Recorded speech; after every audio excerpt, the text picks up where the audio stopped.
They should have listened. Long before the invasion, long before the war that cracked the stars and painted moons with fire, the elders of the Zerthan dominion warned the council with trembling voices and broken gazes. These weren't just old fools sitting in dust. They were survivors, scarred, quiet, half-mad, each one having glimpsed the same terrible thing: humans. But the warnings became whispers, the whispers turned to mockery, and mockery gave way to silence. Silence is where arrogance grows, and arrogance, as always, would birth extinction. High Commander Thalvek never feared anything born of dirt and gravity. "They are mammals," he once laughed. "Flesh and blood.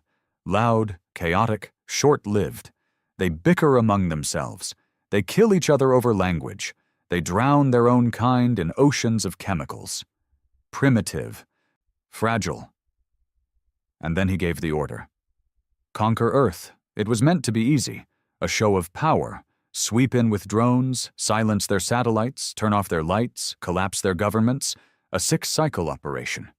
He even brought his son to watch. They didn't understand. Nobody ever did, not until it was too late. The first wave touched down outside a place called Johannesburg. Green sky above, smooth landings. No resistance. Civilians screamed, fled, recorded footage on those tiny glowing rectangles they worshipped. The Zerthan soldiers chuckled in their helmets. "Look at them run," one said. "It's adorable." That squad went dark in 6 minutes. At first, command assumed equipment failure. Earth's ionosphere often jammed signals. No one thought much of it, not until the second squad disappeared. Then the third. No gunfire. No explosions. Just silence. Men and women in armor, wiped from existence like they never stepped foot there. When Recon finally recovered footage, it wasn't alien technology that struck them. It was the brutality. The humans didn't come with tanks or lasers. They came with rage. One man with a broken pipe. A woman who strangled a soldier with the strap of her bag. A teenager with a hunting bow, crying while he fired. And they didn't run from death. They ran toward it. They moved in chaos, without central command, without tactical logic. And yet they outthought the invaders. They mimicked Zerthan tech. They lured patrols into mines. One farmer even used his own livestock as bait. That was when the war truly began. Not between civilizations, but between instincts. Humans fought like nothing the Zerthans had seen. Not for power.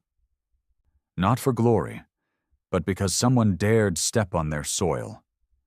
Thalvek's son died in the 3rd month, burned alive after his aircraft was dragged down with ropes and set ablaze by what their analysts labeled as pre-industrial tactics: rope, fire, and gravity. It worked. Still, they didn't retreat. They doubled the fleet, launched orbital bombardments, turned cities to ash, thinking fear would break them. It didn't. The more they burned, the more humans rose. No leaders, no singular voice, just mothers, fathers, broken boys with rifles, grandmothers with Molotovs, and a look in their eyes that made even the hardened alien generals uneasy. The elders had tried to explain this once, long ago. They called it the fire below. A species born from suffering, evolution shaped not by peace or balance, but by pain, by betrayal, by fear, and above all, by endurance. The Zerthans had forgotten what it meant to bleed for something. The humans hadn't, they never would. And the moment that realization finally sank in, it was already far, far too late. They had come expecting surrender. Instead, they found a species that didn't know when to quit. It wasn't just rage anymore. It was organized, sharpened, tactical. Humanity, once scattered and broken in the first wave of destruction, had begun to stitch itself back together. Piece by piece, country by country, city by city. Not under one government, no. That was the beauty of it. There was no leader to kill, no capital to bomb, no central system to sever. There were only people, and people refused to die. In the ruins of what was once São Paulo, a group of survivors had turned collapsed metro tunnels into a trap so elaborate the Zirthan ground forces were gutted within hours.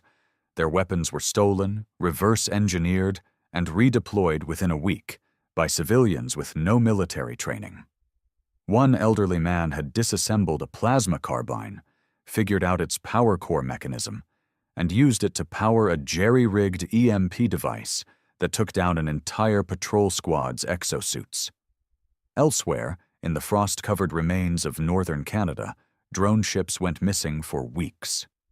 Eventually, reconnaissance recovered footage, humans in fur-lined scavenged gear using the environment itself to mask heat signatures, and ambush dropships with ice spikes and hand-carved blades. What they lacked in technology, they made up for in grit. What they couldn't calculate, they improvised. Where other species would crumble under planetary loss, humanity adapted. And that terrified the Zirthans. Back in orbit, Thalvek stared at the endless streams of damage reports on his command interface. Green icons, Zirthan territories, were slowly turning red. Whole regions that had been secured were now blinking with resistance alerts. And worse, the humans were learning. They were using their own satellites again, jamming transmissions, copying signal frequencies, hijacking scout drones. Just 2 months ago, they didn't even know how to crack a translation interface. Now, they were speaking in Zirthan, mocking the command units across intercepted transmissions. One such message haunted every council chamber. A voice, male, hoarse and calm, saying, "You should have stayed in your skies. Now you're stuck in our dirt." There was no face, no location, just the voice. But it echoed everywhere, repeated like prophecy. Soldiers started calling him the Phantom. Some believed he was real. Others thought he was a myth, built to fuel morale. Thalvek didn't care. He just wanted him dead. A general named Kelvar proposed planetary sterilization. "We've done it before," he argued. 6 minor worlds reduced to ash. We have the fleet. Wipe the surface clean. Reclaim the minerals. But the elders objected. Thalvek summoned them, what remained of them. Only 4 now. Gray-skinned, hollow-eyed, speaking in dry, hissing tongues that unnerved even the hardened commanders. "We told you," one whispered. "Humanity is not a species. It's a disease of survival." "They will not break," another said, "and if you burn their world, you will only become the obsession of their vengeance." "Do not make them ghosts," a third rasped. "They will learn to haunt stars." The council laughed them out of the chamber. Within a week, they sterilized Jakarta. Fire from orbit, nothing left but melted buildings and charred skeletons. But no victory came. Instead, 3 orbital freighters were boarded in retaliation. By who? No one knew. Alarms never triggered. Surveillance blacked out.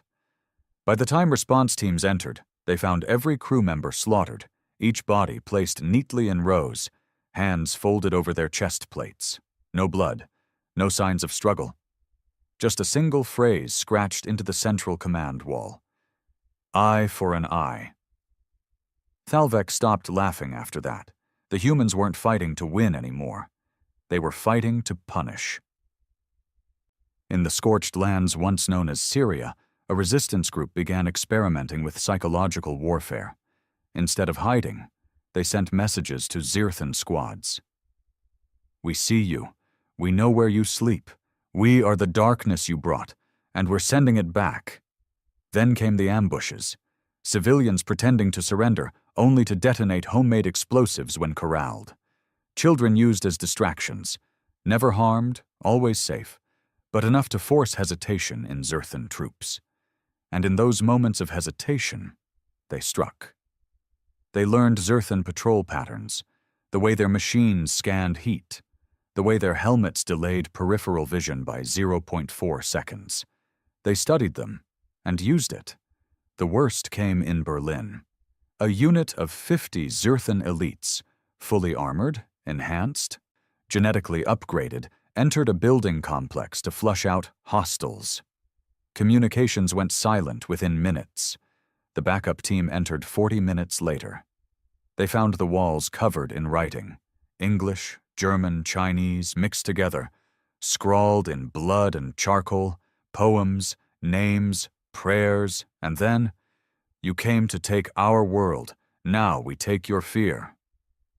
Not a single Zerthan soldier was found, only their armor, stripped, folded, placed in a circle in the main lobby, surrounding an ancient human artifact, a flag. Red, black, gold, torn, still standing. After that, many alien soldiers began requesting reassignment. Some began hallucinating, seeing human faces in the dark, hearing footsteps that weren't there, whispers in broken Zerthan, mimicking their own voices. "They're in our heads," one pilot said before ejecting from a perfectly safe flight vessel. And all across the stars, rebel broadcasts began. Simple messages, bounced off hijacked relay points, flooding open frequencies. "You should have left us alone. You were warned. This is not your war anymore. It's your punishment." The tide was turning, and Thalvek knew it. Desperation led to diplomacy. He sent envoys, surrender offers, promises to rebuild.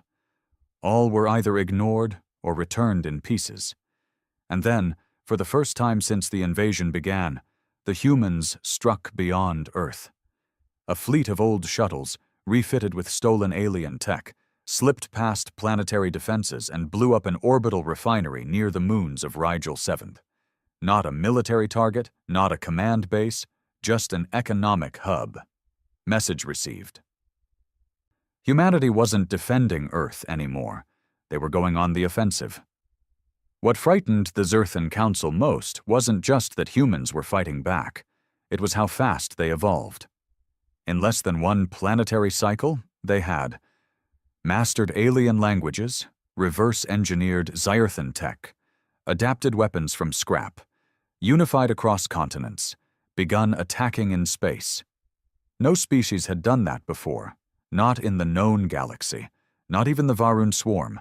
Humanity moved like a virus, spreading, learning, infecting everything with rage and ingenuity, and they weren't even close to finished. Some Zerthan soldiers began abandoning posts. Ships went rogue. One captain even defected, sending his entire crew into cryo-sleep and crash-landing his vessel near the Himalayas with coordinates and maps drawn in ash. He wrote a final message before being executed by his own people. "I would rather die in their trust than live in your cowardice." Back in orbit, Thalvek grew hollow. The pride was gone. His eyes sunken. His voice cracked with age that wasn't physical, it was mental. He had seen planetary bombardments.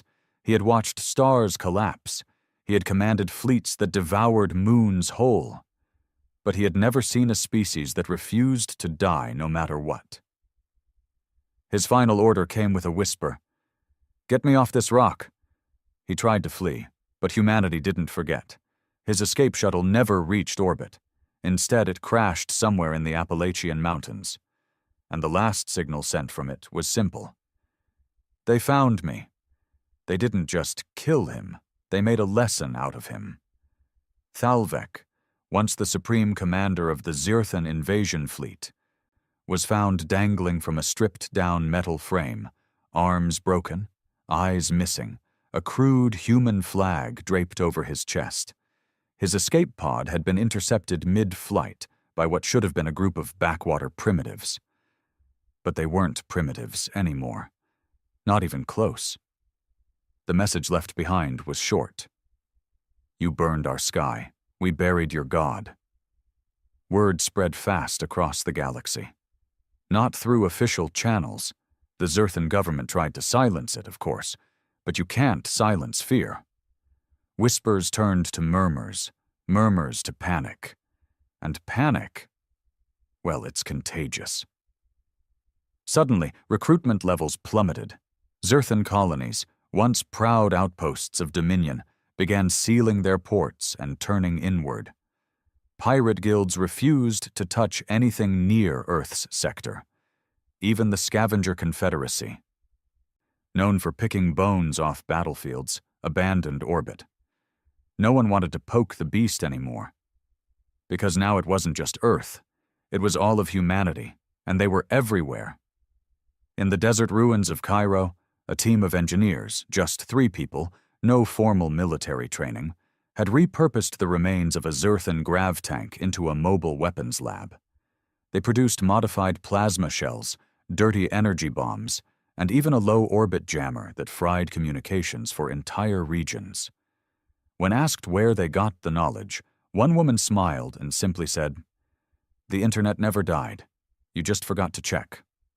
It wasn't hyperbole. Somehow, amid the chaos, humanity's old networks had started crawling back to life.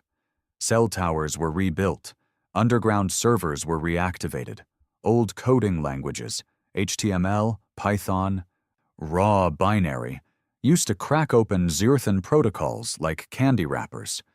They didn't need to match the aliens in strength. They just needed to understand them better than they understood themselves. That's exactly what happened in Nairobi. A resistance group posing as refugees baited a diplomatic vessel into a secured peace negotiation.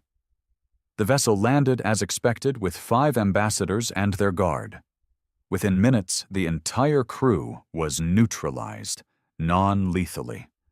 The humans didn't want blood that time. They wanted access. They extracted neural data directly from the Zerthan's implants, siphoning out maps, code structures, biological weaknesses, everything. The human who led that op? A former schoolteacher. Her name was Lena. No military history, no combat experience, just rage, intelligence, and a vow she made the day her son died under alien fire. "We'll make them remember us," she told her team, "even if we forget what peace feels like." Across the stars, the phrase, "never provoke the humanity," had gone from warning to mantra. Entire systems, once allied with the Zerthan Dominion, began quietly backing away. Treaties dissolved. Trade routes went dark. No one wanted to be in their path. Not anymore. And Earth? Earth had changed. It was no longer a shattered world licking its wounds. It was a forge, a crucible. In the ruins of Detroit, automated factories, reprogrammed from old car lines, began churning out armor made from salvaged Zerthan alloys. Lightweight, modular, terrifying in its simplicity. Bulletproof against plasma. Seamless against thermal scans. Humans began to look like something else. Not quite soldiers. Not quite rebels. Something in between. In Moscow, underground labs developed a virus designed not to kill, but to scramble alien nervous systems. They tested it on captured scouts. Within 10 seconds of exposure, the subjects were on their knees, vomiting, screaming in broken syllables. They called it ghost wine. It spread fast. Soon, alien ships began issuing internal purge orders the moment they landed near a human settlement, just to ensure they hadn't been infected. They feared Earth like it was cursed. And maybe it was, but not for humans, for everyone else. The resistance wasn't even a resistance anymore. It was an offense.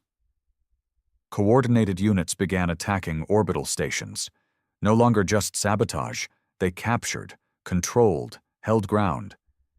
Humans who once didn't even know how to pronounce Zerthan were now piloting their vessels, cracking into command systems, hijacking supply chains. One human team made it as far as a Zerthan nursery ship near the rings of Sornak 5. The Zerthan sentry squad guarding it never saw them coming. By the time they realized what was happening, it was too late. The humans didn't kill the young. They broadcasted their capture across the Zerthan core network. "We're not like you," the message said, "but we could be." The transmission ended with coordinates. and an ultimatum. One more attack, and you'll raise your children in darkness. It wasn't about cruelty, it was about message. That's how humanity fought now, not with superior tech or larger armies, but with terror, with symbols, with psychology. They fought with scars and silence and the weight of what they had endured.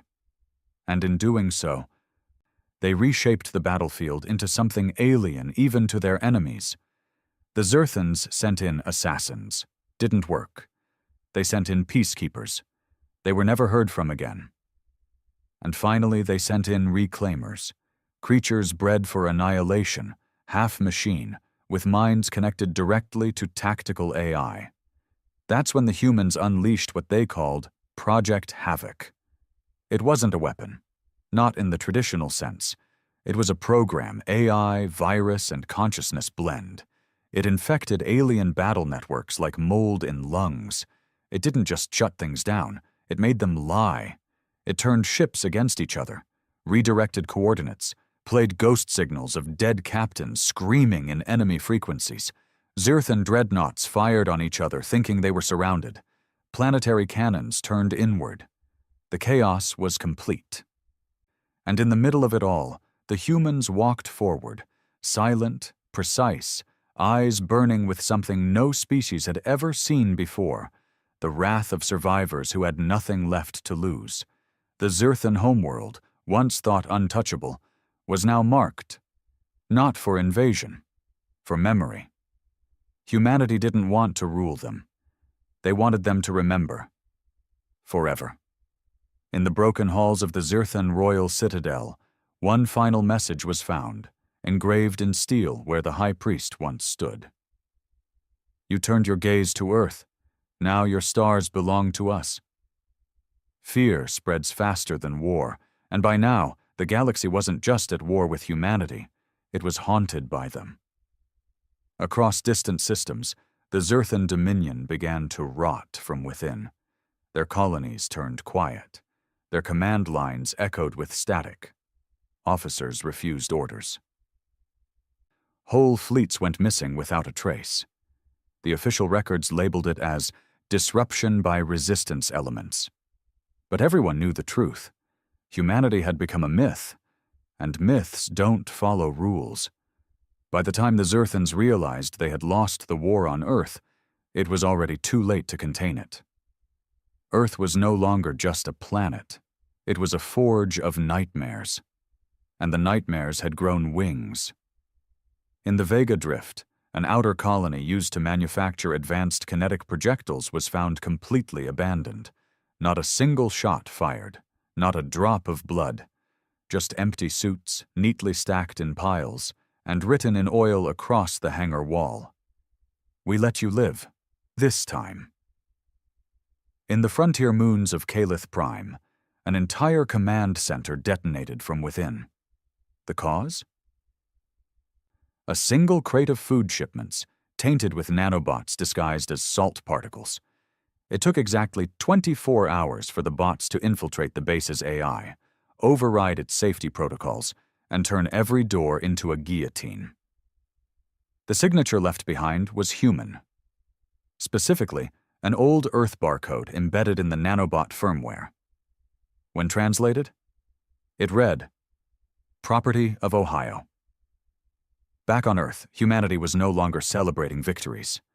They didn't hold parades. They didn't name heroes. They didn't build monuments. They built labs and ships and systems. The war hadn't made them proud. It had made them ready. Underground bunkers turned into control hubs. Factories repurposed themselves weekly. Children learned basic alien anatomy before algebra. And somewhere in the remains of what was once Geneva, a council formed. Not to lead, but to prevent humanity from becoming the very monsters they fought. They called themselves the Hold. Composed of resistance leaders, scientists, and people who had lost more than they could ever recover, the Hold didn't fly banners. They didn't command armies. They oversaw balance. They reminded the humans that victory didn't mean peace, not if vengeance became a habit. But the galaxy wasn't so lucky. because not all humans listened. Somewhere in deep space, far beyond the Zerthan borders, a station floated silently. No beacons, no transponders, no signals. It wasn't in any registry. It had no diplomatic channels. It was never acknowledged in any official communication. It was called the Black Echo. A former Zerthan mining station, it had been overtaken, repurposed, and renamed by a group of humans who no longer believed in holding back. These weren't rebels. They weren't saviors. They were hunters, ex-special ops, abandoned soldiers, engineers who had seen their families incinerated, scientists who watched their children burn under plasma. They weren't interested in mercy. They were building something else, something worse. The Black Echo specialized in interrogation, except they didn't ask questions. They broke minds. Captured Zarthans were not tortured in the traditional sense. No, that would have been too simple, too obvious. Instead, their dreams were hacked, memories extracted and manipulated. They were made to relive the screams of humans they'd never met. Made to feel every death they had ordered, every bomb they had dropped. Then those same aliens were sent back into Zerthan society, released. Broken, shaking, spreading madness like a virus. Within 5 months, Zerthan medical centers began classifying a new condition, echo trauma. Symptoms: hallucinations, emotional disintegration, inability to process orders, and a haunting fixation on human faces that never existed. No treatment worked. Because it wasn't physical, it was guilt, artificially injected, perfectly targeted, and weaponized. The Dominion scrambled to contain it, claiming human technology violated galactic law. But there was no one left to enforce the law. The High Council of the Andar Confederation had gone silent after 3 of its members were assassinated with Earth-made nerve agents. Even the Nevelese architects, long known as the Peacekeepers of the Void, closed their borders entirely, refusing to allow Zerthan vessels within 3 jumps of their space. One ambassador put it plainly: humanity has earned its hatred, but it has also earned its silence. And yet, back on Earth, something deeper was changing. Not all humans celebrated this new power. In a crumbled university somewhere near what used to be Kyoto, a philosopher named Yuki, a woman who'd lost her family in the second orbital strike, began teaching something dangerous. We are no longer defending. We are no longer human. We are becoming what we feared. Her lectures spread through underground channels, carried by drones, flash drives, even etched into the hulls of scrap ships. She wasn't alone. Survivors from the early resistance days began to push back, not against the war, but against how it was being fought. One former resistance sniper refused a mission to assassinate a Zerthan diplomat's child. "This isn't justice," he said. "This is just a prettier kind of genocide." But not everyone listened. The divide widened. Some humans, especially those who had never known life before the war, had been raised on rage. It was all they knew. And now they were turning it into an empire of their own. One not built on domination, but on memory. They weren't trying to erase the past. They were branding it onto the galaxy. One Zerthan scholar called it the doctrine of eternal retribution. He was later found dead in his chambers, a blade in his throat, human steel. No message. Only a word scratched into the wall beside his bed. Balance. And what of the elders, the ones who had warned the Dominion not to touch Earth? 3 remained. They had long since withdrawn from power, isolated themselves in a silent fortress orbiting a dying red star. There, they watched the unraveling of the species they once helped command, and they wept. "They are doing what we would have done," one whispered, "had we been made of fire instead of bone." Another nodded. "They suffer like us, but they heal through conquest." The third, oldest and blind, spoke the final truth. We warned them not to provoke humanity, but the real warning should have been... A pause, a breath. Never let them become the aggressor. But it was already too late. Across the galaxy, human-built outposts emerged, not under one flag, not a new empire, but a network of survivors, warriors, engineers, and philosophers, independent but aligned in one truth: never again. They called themselves many names. Some went with the Vigil, a watchful presence in the void. Others preferred the Dustborn, those born of ash and ruin. But the name that stuck, the one etched into every hull, whispered in alien bunkers, feared in every system that once looked down on Earth, was something older, something simple: humanity. Now it meant something else. The collapse didn't come with thunder, it came with silence. One by one, Dominion systems went dark, not through war, not through fleets, but from within. The fear of humanity had grown so vast, so deep-rooted, that entire sectors began tearing themselves apart before the humans even arrived.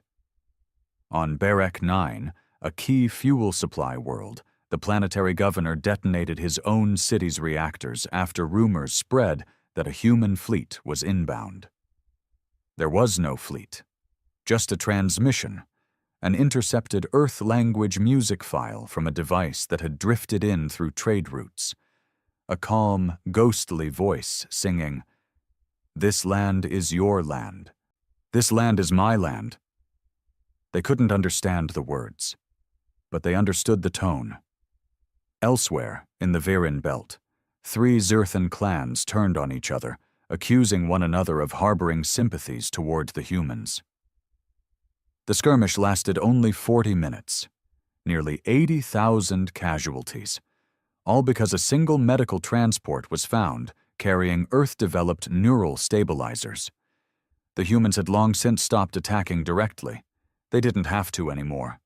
Humanity had become the center of gravity, pulling enemies into orbit, watching them collide on their own.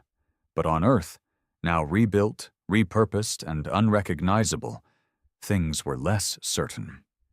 The Hold, once the quiet backbone of coordination and control, found itself in a crisis. What had started as a resistance coalition was now a fractured web of ideologies. No longer united by survival, no longer at risk of extinction. Instead, they faced something more dangerous than alien fleets: power, and the temptation to use it. "We are not a people anymore," said Councillor Orlin, one of the early founders of the Hold. "We are a machine, a forge, and we forgot why we built the fire in the first place." His words echoed in private. They didn't reach the new generation, those raised in the war, born into bunkers, weaned on tales of invasion, fury, and vengeance. To them, humanity's role was clear: deliver punishment, maintain fear, never be weak again. On the edge of the Kuiper outpost, an argument broke out between 2 resistance leaders, both survivors of the early battles. One believed in peace, the other believed peace was a weak man's fantasy. "Do you know what they did to my wife?" one of them screamed. "Do you? They burned her alive while she held our daughter. There's no redemption for that, only fire." The other answered, voice quiet but firm, "Then your daughter died for nothing." They never spoke again. In secret meetings, whispers of a human faction breaking off from the Hold grew louder. They weren't terrorists, not exactly. But they refused oversight. They called themselves the Crimson Path, a name born from old blood and new resolve. Their creed was brutal, concise, and chilling. No alien lives without human permission. The Crimson Path didn't negotiate. They didn't broadcast warnings. They didn't leave messages or scratch phrases on walls. They simply erased entire Zerthan outposts, support satellites, border moons, gone without explanation. And slowly, they began recruiting. Former soldiers, engineers disillusioned with peace talks, children who had never known a home before war, who now found purpose in destruction. They carved their own path, red, quiet, and absolute. Back in the galactic center, more dominoes fell. The Vatal Accord, once neutral, collapsed after a failed assassination attempt on its chancellor, traced back to Crimson Path operatives. This wasn't a human operation sanctioned by Earth. In fact, the Hold denied any knowledge of it. But the rest of the galaxy didn't see a difference anymore. To them, there was no Earth, no factions, just humanity, one identity, one threat. In response, several alien species formed a temporary alliance, the Preservation Ring, made up of the battered remains of former Zerthan allies, exiled merchant kings, and even a few artificial intelligences once deemed too unstable to exist. Their goal was simple: contain the spread of human influence. But they didn't understand the full scope of what they were up against. The humans weren't spreading through conquest. They were spreading through memory. Across trade routes, tiny shards of human culture kept appearing. A child's drawing found in a shipwreck on Andon 3. A torn paperback copy of To Kill a Mockingbird lodged in an asteroid mine. A wedding ring, carved with coordinates to a ruined chapel in the Rockies, discovered buried in a Zerthan diplomat's quarters. Each artifact whispered one thing: we survived. We remember. And now, so will you. The Preservation Ring launched a campaign. Aggressive, coordinated, and large-scale. They attacked a dozen known human outposts simultaneously, across different systems. One was a former listening post, another a medical research hub, a third was purely agricultural. They didn't just target soldiers, they targeted survivors. The backlash was immediate. The Hold declared the acts war crimes, the Crimson Path declared it permission, and the galaxy ignited again. Back on Earth, something strange was happening.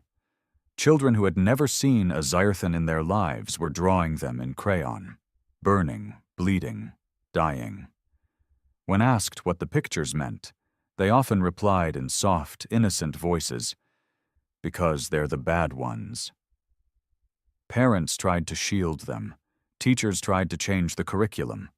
But the stories, the pain, had already taken root. Passed down like myths, burned into bedtime tales, carried in lullabies and warning songs.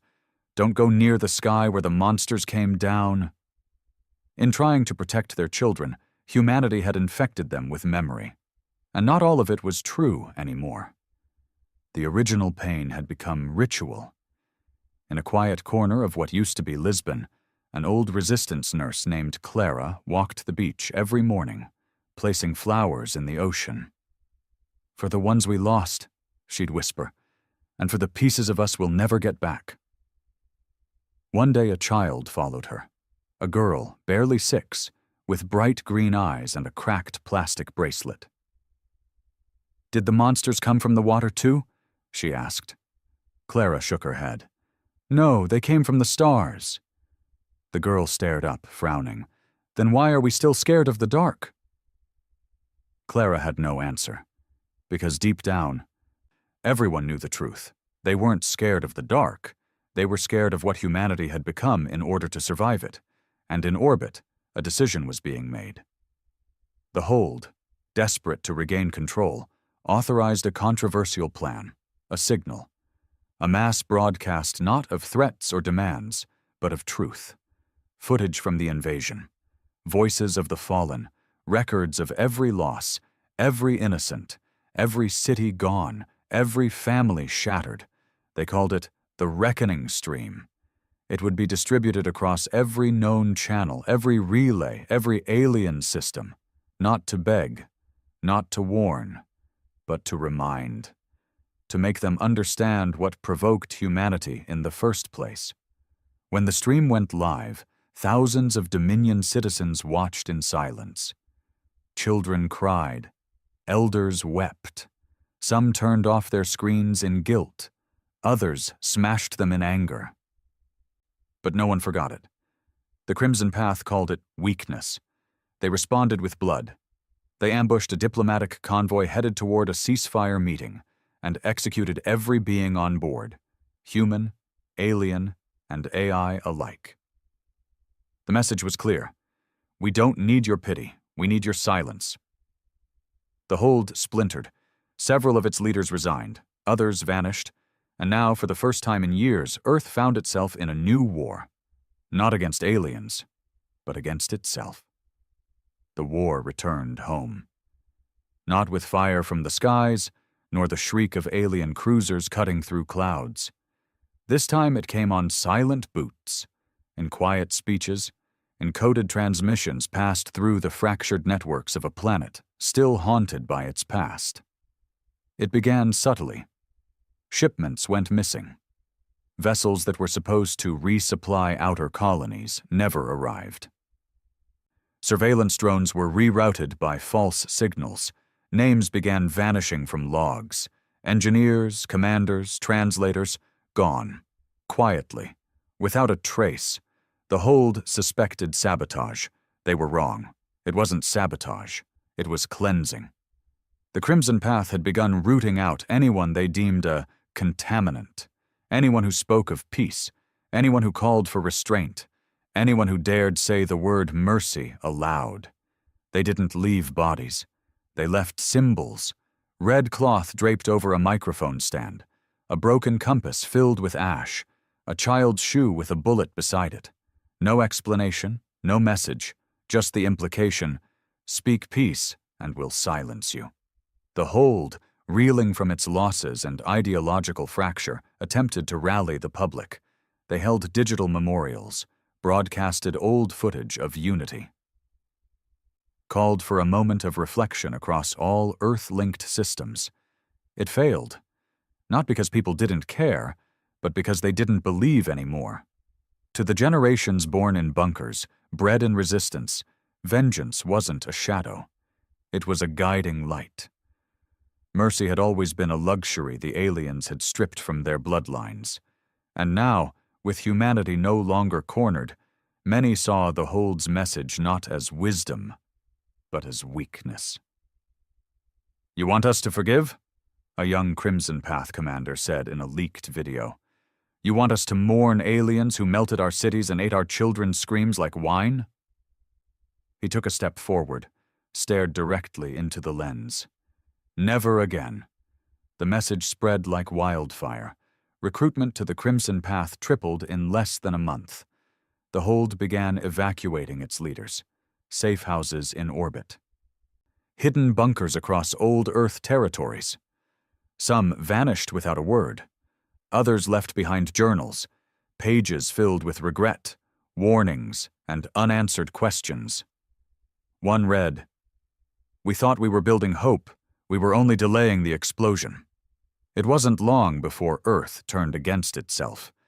In the ruins of Johannesburg, a detachment of hold-aligned protectors clashed with Crimson Path units during what was supposed to be a humanitarian drop. Aid shipments were rerouted. Civilians caught between. The firefight lasted 7 minutes. 14 dead. 2 children. 1 old man crushed beneath a collapsed support column, and all of it streamed. Not by accident. The Crimson Path wanted it broadcasted, not to the galaxy, not to the aliens, but to Earth, to remind their people that the real enemy wasn't out there anymore. It was within. After that, trust vanished. Communities began choosing sides. Some buried their allegiances deep, hiding their beliefs behind coded street art, hushed whispers, and nighttime meetings. Others painted their homes with black ash or crimson streaks, proud and unafraid. In Old Boston, a neighborhood turned into a fortress of crimson loyalty. Anyone from hold territory was beaten, detained, or disappeared. In what used to be New Delhi, former resistance leaders formed a neutral sanctuary, the Veil, where no weapons were allowed, no politics tolerated. It was burned to the ground 3 weeks later. No official claim. But a single phrase was etched into the charred earth with melted glass. Neutrality is betrayal. Meanwhile, above Earth, the stars didn't care. The galaxy continued watching, whispering, retreating. Some feared humanity more than ever. Others began to doubt the myth. If Earth couldn't govern itself, perhaps its power had limits. Perhaps the fire had finally begun to eat its own hands. But the galaxy underestimated what was really happening. This wasn't collapse. This was evolution. In silence, the Crimson Path was building. Not just weapons, but culture. They didn't just want control, they wanted definition. They rewrote old Earth songs into war chants, transformed playground rhymes into coded propaganda, trained children with data tablets wrapped in poems about loyalty, sacrifice, and the price of forgetting pain. One verse, found scrawled on a wall in a burned-out town in what was once Ukraine, read, "A world that bleeds forgets too fast, but fire remembers all who passed. So keep the torch and pass the flame. Let no child die without a name." It was beautiful. It was terrifying, because it worked. Back in the last stronghold of the Hold, a hidden facility buried beneath the mountains of old Chile, a woman named Mira took command. She wasn't a soldier. She wasn't a founder. She was a historian. And she had one weapon the Crimson Path feared more than bullets: memory. Mira had spent the last 10 years cataloging the war. Not just facts, stories, every face, every scream, every lost life, every broken vow. She recorded them all, compiled them, built a library not of information, but of pain. And now she planned to weaponize it. She gathered a team: technicians, translators, orphaned poets, defected hackers. Together they created a system unlike anything Earth had seen before: the Pulse. It wasn't a bomb, it wasn't a virus, it was a truth stream. A neural wave pulse designed to override every Crimson-controlled network for exactly 4 minutes and deliver an emotional simulation of the war's origin. Not numbers, feelings. The screams of mothers from the first invasion, the breathless panic of a man dying beneath rubble, the soft whimper of a girl trapped in her burning home, whispering for her brother, the laughter of the Zerthan officers who did it, and the silence that followed. Mira didn't believe in telling people what to think. She believed in reminding them who they were before pain took that away. The Pulse went live on Solstice Day. At precisely 04 Ausart UTC, across every Crimson Path terminal, every device, every comms channel, the world froze. And for 4 minutes, Earth wept. Some dropped to their knees. Others screamed. A few threw their weapons down and sobbed until their voices cracked. A few, just a few, turned their guns on their own commanders. The Pulse didn't end the war, but it slowed it. The Crimson Path retaliated, of course. They hunted Mira, burned archives, bombed what remained of the Hold's sanctuaries. But they couldn't erase the memory anymore, because now it wasn't just digital. It lived in people again, in whispered poems, in tears, in the small, simple act of one man choosing to bury his enemy instead of leave him rotting in the mud. Across the stars, the galaxy watched, and for the first time they didn't see monsters. They saw humans again. Broken, bleeding, splintered, but human. And it was then, only then, that the galaxy realized the truth. They hadn't lost a war. They had birthed a species that could never be conquered again. Not because of weapons, not because of rage, but because humans had become something terrifying, a species that remembered everything and made sure everyone else did too. No one saw the sky fall, because it didn't fall in fire or fury, it fell in silence. The satellites stopped responding. Long-range sensors blinked out, one by one. Then the stations, the orbital rings, the weather drones. Quiet shutdowns. Not explosive, not violent. Just gone. The Crimson Path assumed it was sabotage. The hold claimed no responsibility, but Mira knew. It was happening. The final play. Not one of domination, not of conquest, but of truth. The pulse had worked. Not on everyone, not even most, but enough. It planted seeds, doubts, cracks in the mirror that Crimson leaders had carefully polished since the war's early days. A mirror where Earth was pure, righteous and wrathful, justified in any violence, absolved of any excess. But now people saw things they couldn't unsee. A boy, barely 15, who had been training in a Crimson barracks near what was once Lagos, shot his instructor in the chest. He said he remembered the pulse. Not what it showed him, but how it made him feel. He begged for his mother, the boy whispered. The alien I killed. Just like I used to. In Old Sydney, a Crimson bomber defected mid-mission, flew his ship directly into the ocean, left a message behind. If we keep becoming them, who's left to avenge? The hold, what was left of it, didn't cheer, didn't claim victory. They just watched, waited, kept the memory flowing like water through cracked pipes. Mira's team expanded the pulse, not with new data, but with testimonies, survivors, children. Even defected aliens who had once fought against Earth but were now in hiding, hunted by their own people and their former enemies alike. One message came from an ex-Zerthan commander. It began, "We thought your strength was in your anger. We were wrong. It was in your remembering." The message went viral, until Crimson scrubbed it. But even Crimson couldn't erase everything now, because the doubt had a heartbeat.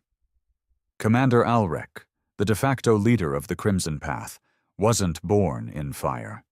He was born in a hospital built from rubble to parents who had fought in the first wave of resistance. He had seen what the aliens had done. But more dangerously, he had seen how effective fear could be.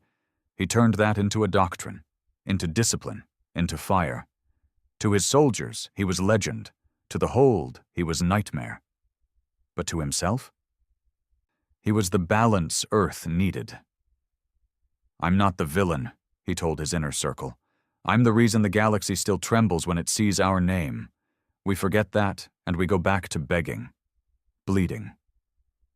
So, when his spies confirmed the hold was hiding Mira in an old Arctic bunker, he didn't hesitate. He sent a kill team, elite, silent, efficient. But they didn't find Mira. They found a network of humans, aliens, defectors, and rogue AI, all working together, not to fight, but to heal. One of the Crimson soldiers, a woman named Irina, paused when she saw a wall covered in names of the dead, of both sides, and on that wall, in clear black ink, was the name of her brother, a Crimson martyr. She asked Mira's team, "Why is his name here?" The answer, "He died. That's enough." Irina didn't fire. She turned her weapon on her own unit, and she wasn't the last. Meanwhile, Mira had moved on. She knew the walls were closing in, that the Crimson Path wouldn't stop. But she wasn't trying to stop them anymore. She was trying to outlive them, not with guns, not with sabotage, but with ideas. She had begun embedding memory packets, miniature archives of testimony, emotion, and footage into the architecture of Earth, hidden in steel beams, concrete slabs, wind turbines, and water filtration systems. Her logic was simple. If we forget, we repeat. If we hide, we rot. But if we build with the truth, we stay standing, even after the walls fall. One of her team called it a new kind of pulse, a living pulse, a quiet resistance built into the very bones of civilization.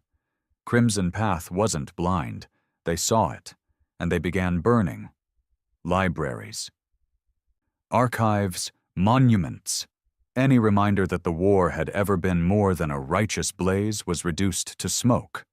One city, Old Berlin, was reduced to ash in a single day after a pulse site was discovered beneath its metro tunnels. Over 100,000 files. Gone, but not erased. Because Mira's network had already spread to off-world colonies, to hidden satellites, to children's toys, to language itself. People were singing again. Not national anthems, not war cries. Songs of pain, of remembrance, of what it meant to survive and still be kind. Alrek hated it. This softness, he snarled to his inner council, it infects everything.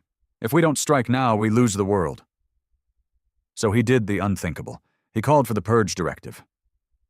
1 week, all suspected sympathizers to the hold were to be identified, detained, or eliminated. It was swift. Cold. Unapologetic. Nearly 200,000 detained across Earth and colonies. More than 20,000 vanished. Even some within Crimson began to question it. Is this protection? One operative whispered to another. Or fear in armor? But they didn't rebel. Not yet. And then something happened that changed everything. A child, 6 years old, walked into a Crimson checkpoint in the remains of Seoul. She carried no ID, no weapons, just a photo. It showed her parents, both executed during the purge. In the background, barely visible, was a Crimson officer's mark. The child didn't speak. She just handed the photo over, looked the soldier in the eye, and said, "Do you remember me now?" She was taken away.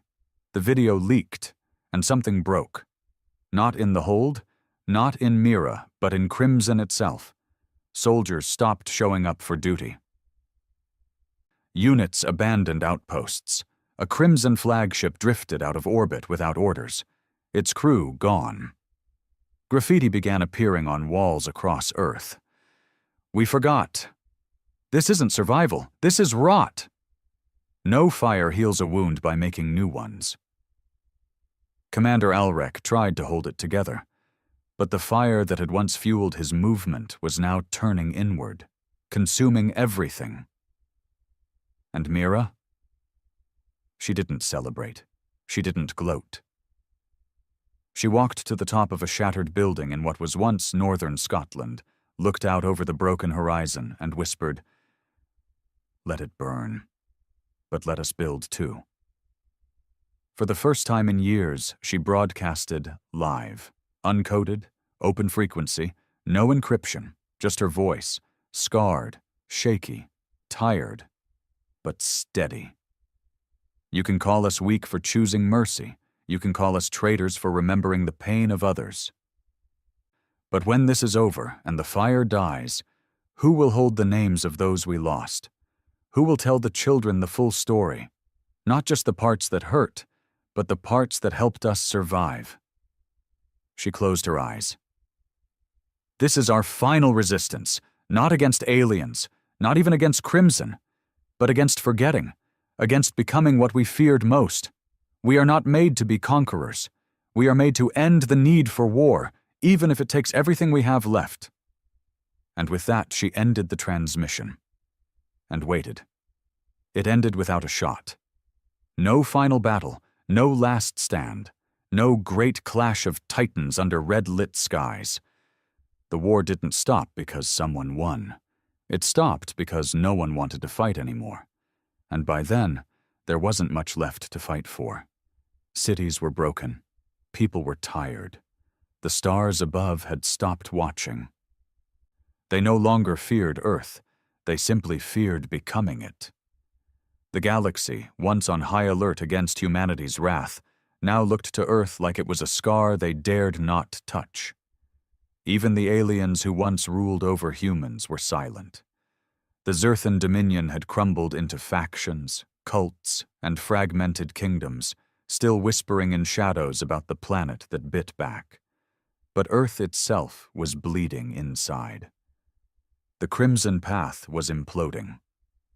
What once stood as the iron fist of vengeance had become a hollow relic, riddled with deserters, defections, and paranoia. Their command centers echoed with arguments instead of orders. Their most loyal followers now questioned why every directive smelled more of fear than justice. Commander Ulrich refused to step down. His broadcasts became increasingly erratic, full of fury and desperation. "Do not listen to traitors who speak of mercy. They will make us pray again. We built this world from ash. We do not owe kindness to those who tried to erase us." But even among his inner circle, the silence grew. Because in the bunkers and dark halls where Crimson used to celebrate domination, now there were only the echoes of children crying in their sleep. Children who didn't know why their parents burned books, erased names, and hunted people for simply wanting to remember. Then came the message. It wasn't from Mira. It wasn't even from the Hold. It was from someone no one expected. A Crimson child, 13 years old. A hacked broadcast from a remote colony, now called New Pathway. The boy stood in front of a ruined war monument, dust on his cheeks, voice shaking. "My father said we were the fire, that we would never suffer again. But I watched him burn a town because they didn't want to salute. I saw a woman shot because she carried an old alien book about peace. My sister, she's gone because she asked him, 'Why are we so angry all the time?'" He paused, blinking through the sunlight. "I think the fire isn't protecting us anymore. I think it's eating us." Then the screen went black.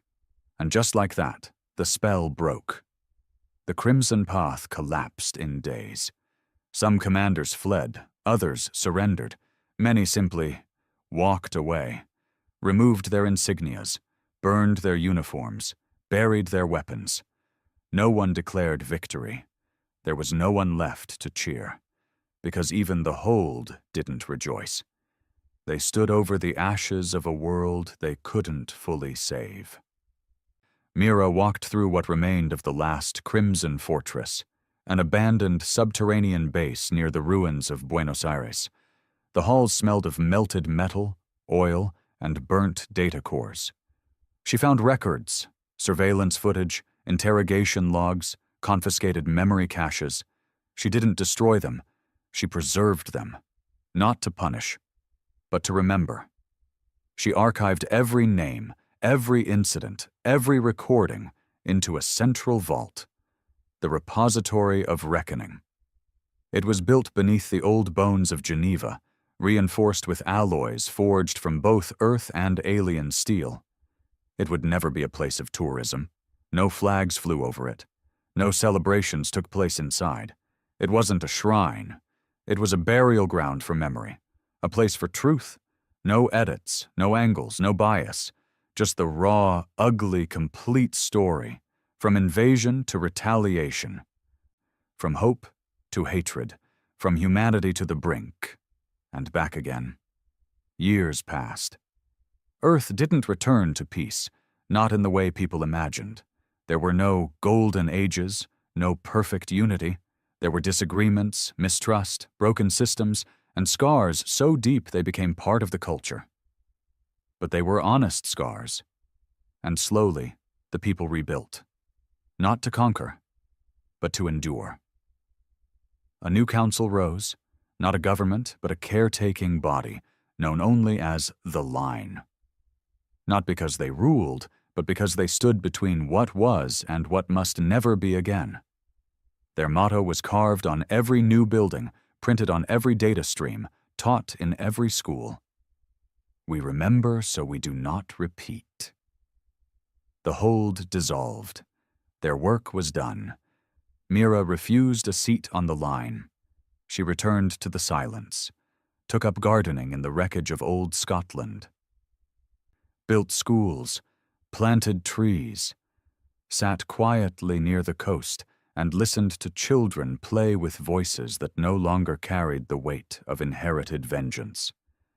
And sometimes, when no one was around, she would cry, not for what was lost, but for the versions of humanity that might have been, if the stars had just left Earth alone. And somewhere, out in the galaxy, others watched. Alien species who once feared humans now sent messages, not of surrender, but of curiosity. They asked, "How did you survive?" And Earth, cautious but not cruel, answered in fragments, not of glory, not of domination, but of a species that had been hunted, burned, and broken, and still chose to build bridges where it could have raised more fire. One alien envoy, a diplomat from the Tisserie conquered, stood on Earth's soil and whispered during a memorial ceremony. "We thought your fury was your power, but it was your sorrow. That's what we feared the most." In time, even the name Crimson Path became a cautionary tale, not forbidden, taught, discussed, debated, preserved in every history archive alongside the Zerthan invasion and the Pulse, not as villains, but as a symbol of what happens when pain is never given space to breathe. Generations passed. Some wanted to forget, but Earth never did. Because forgetting is what made it possible in the first place. And deep inside the repository of reckoning, one final entry sits at the end of the timeline. A simple recording. Mira's voice. If you are hearing this, it means you're alive, and that means you have the gift of choice, to build. To burn, to remember, or to forget. We didn't always choose well, but we tried. That's all we ever really did. She pauses just once. They said, "Never provoke the humanity." But they were wrong. It wasn't provocation that doomed them. It was that they didn't believe we could change, even after everything, even after fire. But we did. We changed, not into angels, not into monsters. We became human again.